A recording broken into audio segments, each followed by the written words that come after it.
Além do debate político, a gente gosta de discutir também, né, os dados para fazer política baseada em evidências. E eu trago aqui a primeira afirmação que eu quero embasar com esses dados, de que nós não precisamos aumentar impostos, seja pelo plano A, seja pelo plano B. E vou aqui justificar, né? Iniciando aqui sobre o impacto no bolso dos gaúchos pretendido com esse aumento de ICMS ou com os decretos editados e que agora ganharam um prazo, novo prazo para entrar em vigor, né? A gente está vendo o governador buscar aí 3,18 bilhões de reais até 2027, significa dizer que essa discussão, em última instância, é uma discussão sobre para onde irão 3,18 bilhões de reais do Rio Grande do Sul. Ficarão no bolso dos gaúchos ou irão para os cofres do Estado? Esse é o debate que está posto atualmente na sociedade gaúcha. E a receita de ICMS no primeiro trimestre indica que vai ser um ano de forte arrecadação. Nós tivemos já uma superação de 19% acima da inflação da nossa receita de ICMS no primeiro trimestre. A gente teve, nos anos de pandemia, uma receita trimestral de ICMS que foi acima da média histórica para o trimestre. E em 2023, uma frustração pontual por conta das legislações aprovadas no Congresso Nacional e também porque não existia a pandemia e nós tivemos uma estiagem que prejudicou a safra, né? Então, refletiu também nos dados econômicos. Mas 2024 tem uma retomada forte, inclusive acima da média histórica antes da pandemia.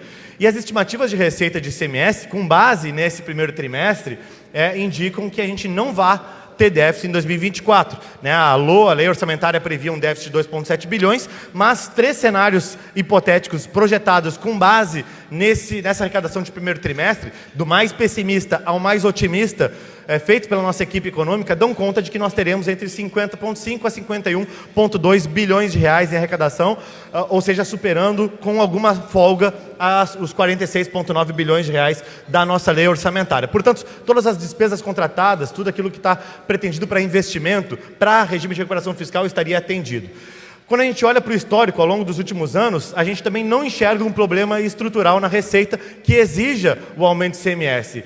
Aliás, a nossa receita extraordinária de 2021, ano de pandemia, acabou não sendo utilizada para investimentos que resultassem em aumento de produtividade e aumento de arrecadação futura. Né? O que a gente viu, na verdade, foi aquele dinheiro sendo gasto com outras razões, né? Inclusive com reajustes salariais, nomeações e outras questões, mas em 2024 nós teremos um resultado projetado, mais uma vez, acima da média histórica. Então não há problema estrutural de receita.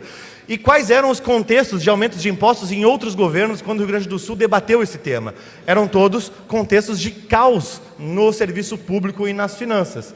Né? O cenário atual que nós vemos no estado do Rio Grande do Sul não me lembra um cenário de caos tal qual nós vivemos há poucos anos atrás ou anteriormente.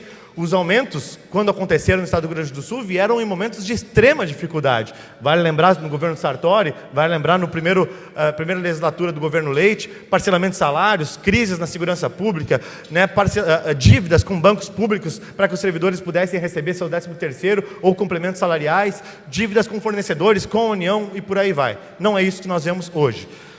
É preciso dizer que no médio e longo prazo ainda há um cenário de preocupação. Né? Quando a gente olha para a evolução do nosso pagamento do regime de recuperação fiscal, o Estado precisará buscar em torno de R$1 bilhão a mais por ano para quitar essas responsabilidades. Tá? Então a gente não pode ignorar isso e por isso que eu faço questão de fazer o debate com base nas evidências, nos fatos e dados. Eu quero trazer aqui justamente que quando a gente olha para o plano apresentado pelo governo do Estado do regime de recuperação fiscal, esse é o cenário, é muito importante esse gráfico e o seguinte, esse é o cenário onde na curva azul nós temos a previsão de ICMS apresentada pelo Estado no plano, no regime de recuperação fiscal, aprovado, né, pelo governo federal, e na linha vermelha, a despesa com pessoal. Tá? Esse é o plano apresentado e aprovado. O resultado está sendo esse aqui.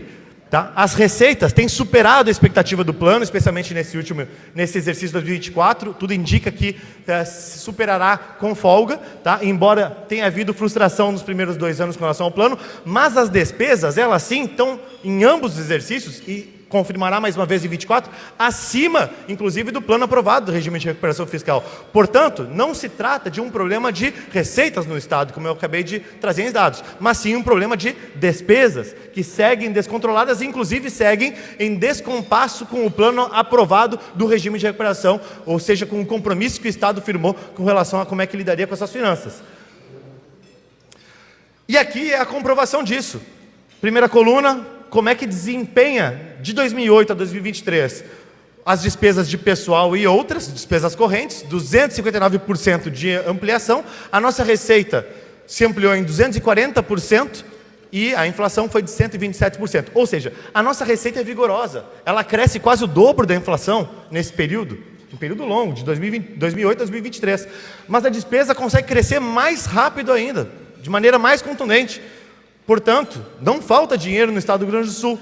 Só falta se a gente seguir gastando mais do que a gente tem arrecadado e mais do que a inflação. E para dar um exemplo, há como conter despesas. E eu tenho falado sobre os orçamentos dos outros poderes, para não falar só do executivo, né? Mas a gente tem aí cerca de 10,5 bilhões de reais na LOA de 2024 de todos os poderes, excepcionalizado o executivo. Desses 10,5 bilhões de reais, nós poderíamos economizar R$500 bilhão no ano de 2024 somente se tivesse crescimento de orçamento nesses poderes apenas da inflação. Não estou falando de corte de orçamento do Tribunal de Justiça, não estou falando de corte de orçamento do Ministério Público, não estou falando de nenhum corte, nenhuma demissão de servidor, nada. Estou falando em apenas dar a inflação. Ali o reajuste vai ser de 8,7% para um cenário de IPCA de menos de 4%. Então, nós temos caminhos para fazer e o caminho passa por nós pedirmos a quem vive de impostos que contenha um pouco mais o seu ímpeto, em vez de pedir para quem paga impostos que pague mais. Afinal de contas, na evolução da carga tributária do Rio Grande do Sul versus a média brasileira da carga tributária dos estados, nós sempre estivemos acima e seguiremos acima e pioraremos ainda mais o cenário se aumentarmos impostos a partir dos decretos ou do aumento do ICMS. Então, a conclusão é, para onde vão os 3 bilhões que estão em discussão? Esses são os planos A e B que nós devemos discutir.